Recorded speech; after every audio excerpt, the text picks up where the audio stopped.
all to this grand occasion.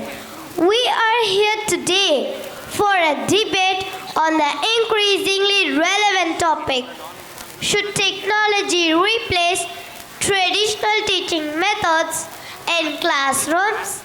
We have here two passionate teams arguing for and against this topic. In the fourth team, we have Tasneem and Zia to support technology. And in the against team, we have Alfia and Alina to defend traditional teaching. Let's hear their opening statement. For team, the floor is yours. My humble welcome to this massive gathering. Here, I comments our team strongly believes that technology should be integrated as the primary methods of instruction in classroom. Traditional teaching, while valuable in its time, is no longer sufficient to prepare students for the demands of 21st century. Technology enhances learning experience with tools like smart boards and educational apps. Students can interact and engage. Visual learning helps students understand the hard subject more easily. Good start from Againsti. Good evening, everyone. We stand in opposition to this thought, arguing that technology should not replace traditional teaching methods in classrooms.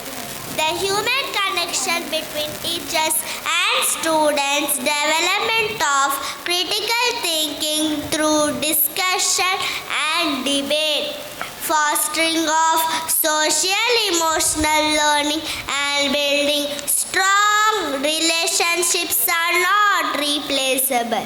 It cannot be done through screens. That's debatable. Now, let's dive into the arguments and the rebuttals. Technology. Team A, you can place your arguments. Technology offers access to a wealth of knowledge. Online resources and ebooks help students to explore where learning goes beyond textbooks. Simulations with AI-powered tools can identify areas where a student struggles and provide the best support. Students find it more interesting and effective. Best example, I remind my opposite team about smart boards in all our classrooms. Nice reminder.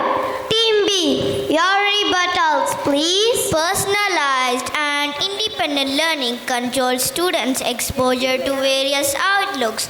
In traditional teaching methods, students are allowed for face-to-face discussion, encouraging the ability to challenge new ideas. Though we have smart boards in our classrooms, don't forget that we have a real teacher too.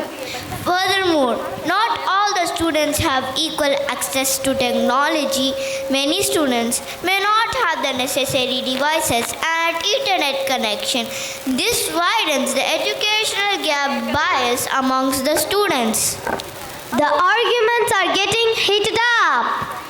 Of course, discussion with teachers, collaborative group activities help students develop communication skills, teamwork, and understanding.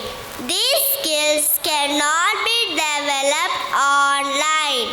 The major complaints of today's parents about their children is screen time, screen time, screen time.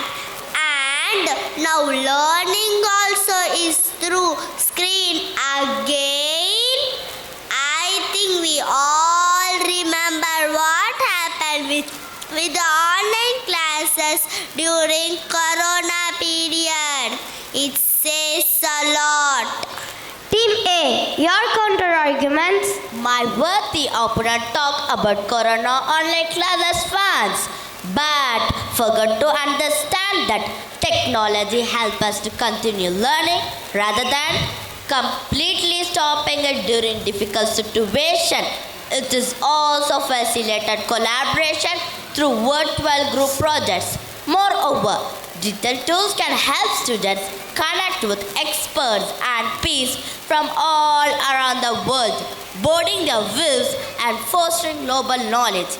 Effective implementation is the key. Also, it is necessary to teach students how to use technology with responsibility. Well, now, each team will have 1 minute for their closing statement. We thank Team A for their arguments. Nevertheless, we believe that education is about personal growth and social development. And we believe that technology should be a tool, not a replacement. Thank you, Team B. Now, Team A. We appreciate Team B's views too, but the future is digital. Technology prepares students for future challenges as it provides the best learning opportunities for all the students. Thank you both team for your insightful arguments. Now it's time to sum it up. This is a complex issue with no easy answers. It's clear that technology has the potential to transform education, but its implementation must be carefully considered. The key lies in finding a balance that controls the benefits of technology while preserving the elements of traditional teaching. This concludes our debate